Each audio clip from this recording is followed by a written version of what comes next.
जब मैं दिल्ली आया था 1990 में, मैं हरियाणा के एक शहर से, भिवानी से दिल्ली आया था पढ़ने के लिए। मेरे ड्रीम कॉलेज में हंसराज भी एक था, पर मेरा संयुक्त से मेरा एडमिशन जाकिर हुसैन में हुआ।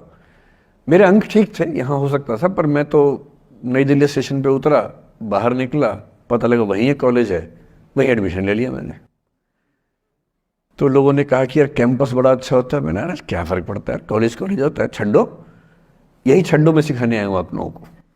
ये ठीक है, स्टेशन से निकले वहीं कॉलेज है, मैंने घर जाना होगा तो आराम से कॉलेज से निकल जाएंगे, क्या रखा है कैंपस में। पर मेरा एक दोस्त जो मेरे साथ ही आया था उसी शहर से, उसने एडमिशन हंसराज कॉलेज में लिया। मैं और वो स्कूल के डिबेटर्स थे, डिबेटिंग में हम लोग स्कूल टाइम से काफ़ी एक्टिव थे। डीयू में आए तो यहाँ भी एक्टिव रहे।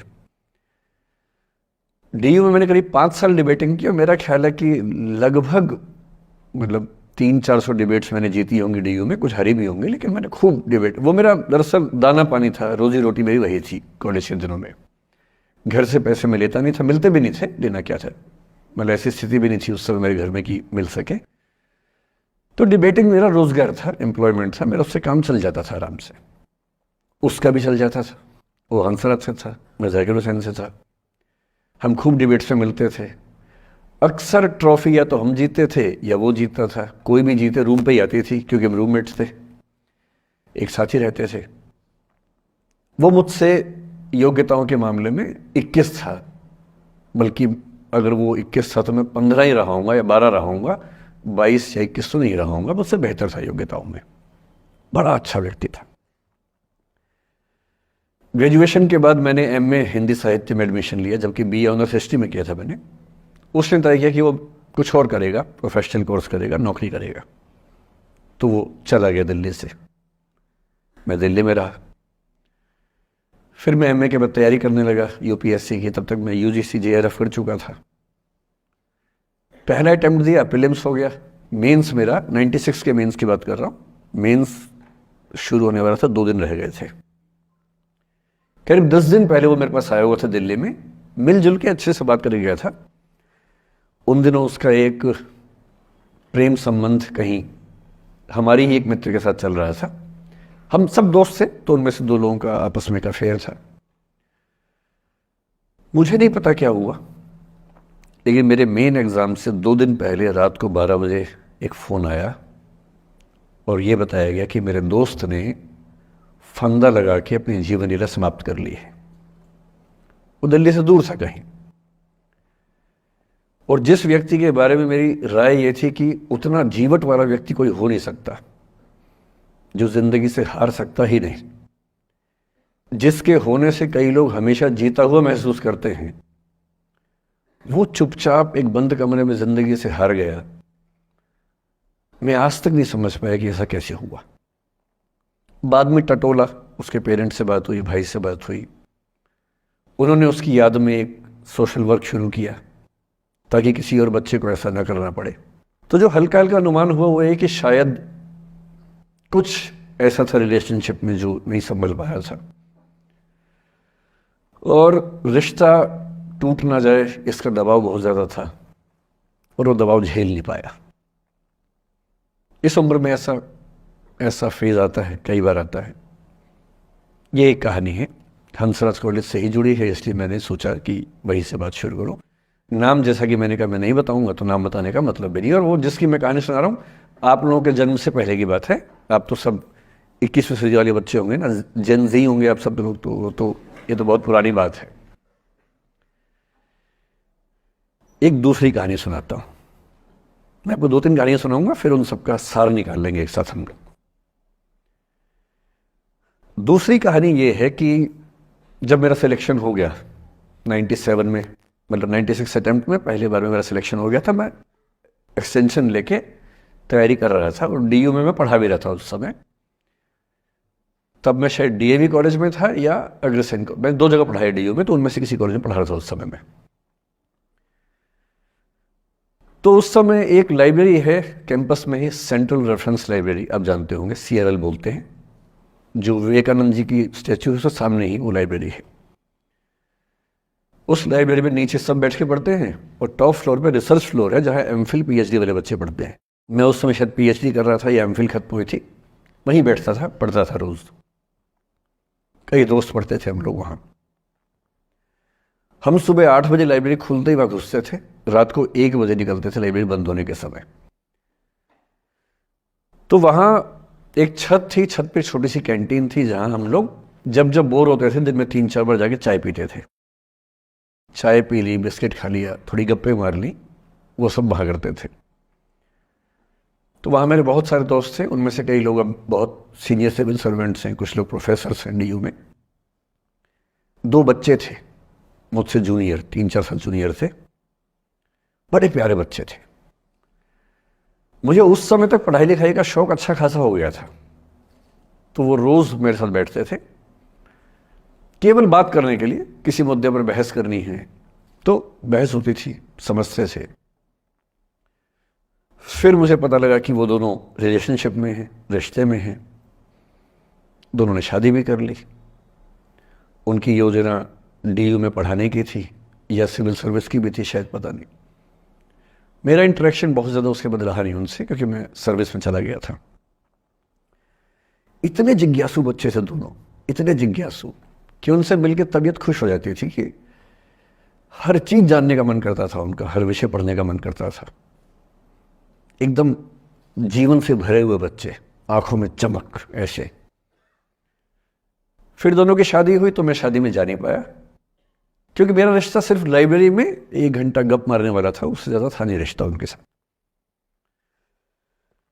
फिर सुनता रहता था कि मैं सब बढ़िया चल रहा है, पढ़ाई कर रहे हैं, तैयारी कर रहे हैं।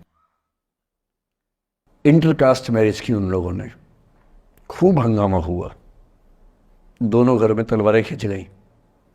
किसी तरह से तलवारें संभाली गई, मैनेज हुआ, दोनों साथ रहने लगे। और फिर 3-4 साल के बाद एक दिन मैंने खबर सुनी कि उस बच्ची ने फंदा लगा के जीवन लीला समाप्त कर ली। ये बात भी दिल्ली विश्वविद्यालय की है। उस दौर के सब लोग इस कहानी को जानते हैं। मेरे ख्याल से दोनों कहानी आपकी प्रिंसिपल मैडम जानती होंगी। नहीं ध्यान कर पाएंगे तो मैं उनको जैसे नाम बोलूंगा अकेले में, वो तुरंत समझ जाएंगे मैं किसकी बात कर रहा हूं।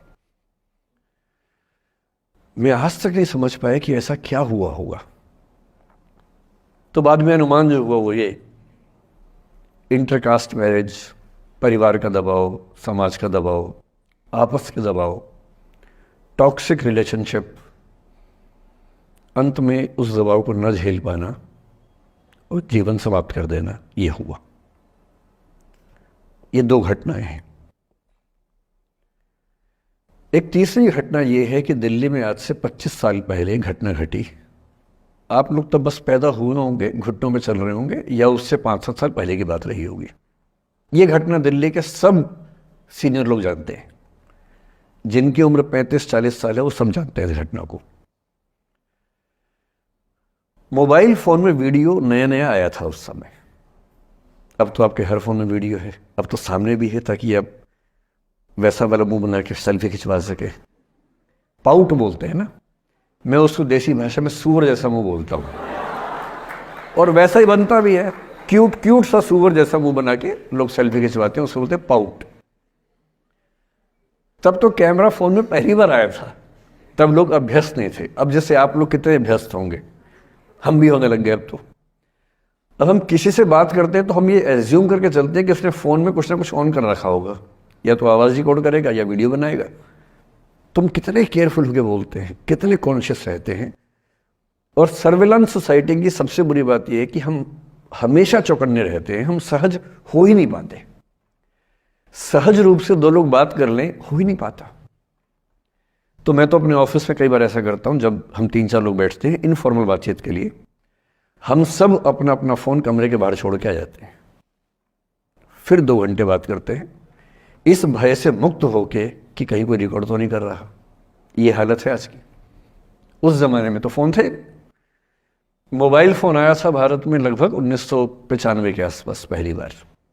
बड़ा महंगा था, 16 रुपये प्रति मिनट इनकमिंग, 16 रुपये प्रति मिनट आउटगोइंग, ये रेट से उस समय।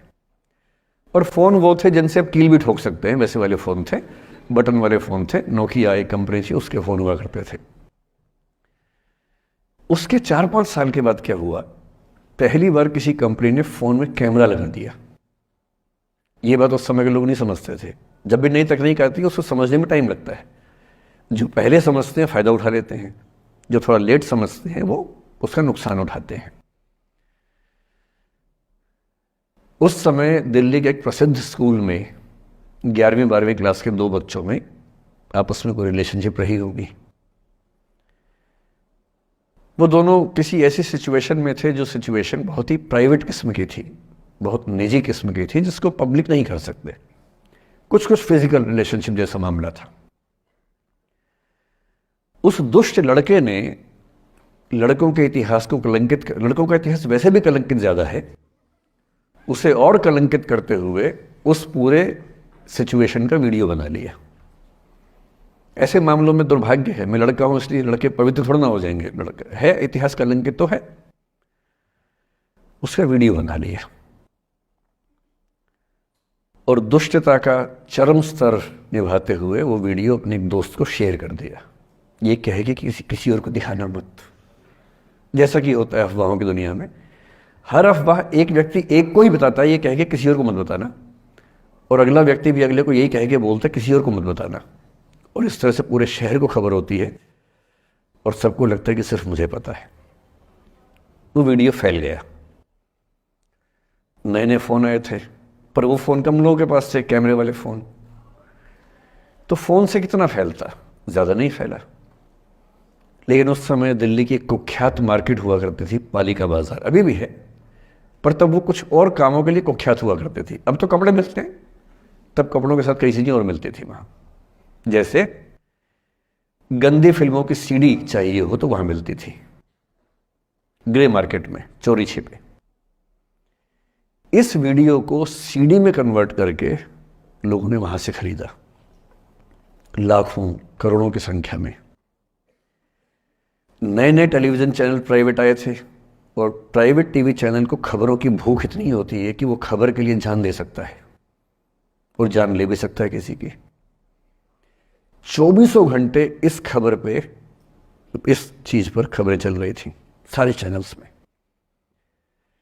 कि ये वो लड़का है जिसने ऐसा किया, ये वो लड़की है, ये वो स्कूल है, इस स्कूल की प्रिंसिपल से बात करेंगे, इससे बात करेंगे।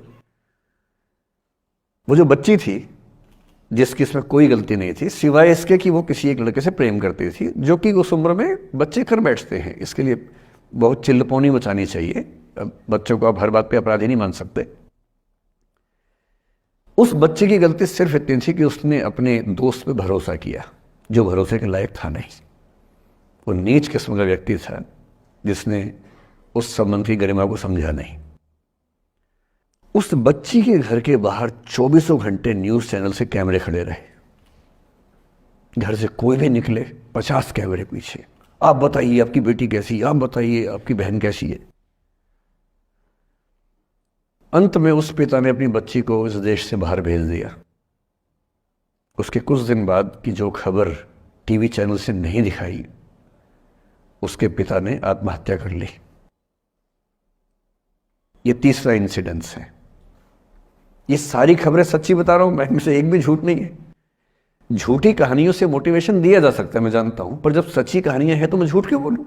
सारी सच्ची कहानियां बता रहा हूं मैं आपको। एक चौथी कहानी जो आप में से कई लोगों की होगी। मेरा एक स्टूडेंट है, सिविल सर्वेंट है, सीनियर लेवल पे है, करीब 40 साल का है। उसने आज तक शादी नहीं की। क्या उसकी शादी करने की इच्छा नहीं थी? पूरी इच्छा थी।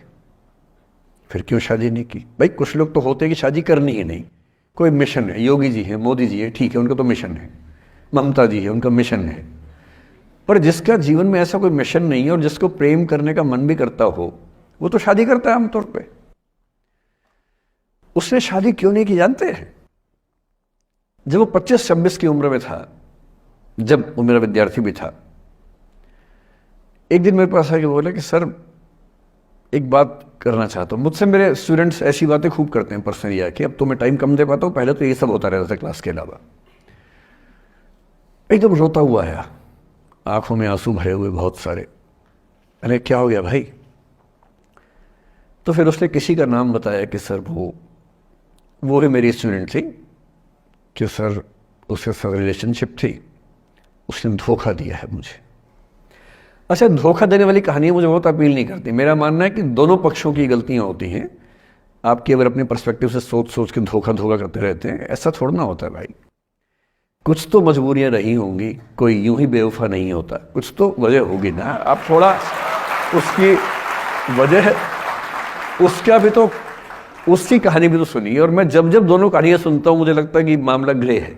आप किसी एक पे उंगली उठा ही नहीं सकते कि इसने ऐसा किया। दोनों की गलतियाँ होती हैं, ऐसा थोड़ा ना कि एक की होती है।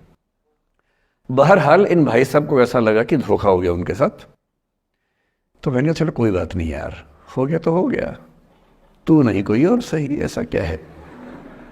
इतनी बड़ी दुनिया है, 8 अरब की आबादी अब है, उस समय भी 6-7 अरब तो थी। मैंने कहा 3.5 अरब 350 करोड़ में कोई तो होगी तुम्हारे लिए, ऐसा क्या है, कोई और देखेंगे। पर वो थोड़ा ज़्यादा सेंटिमेंटल था उस समय।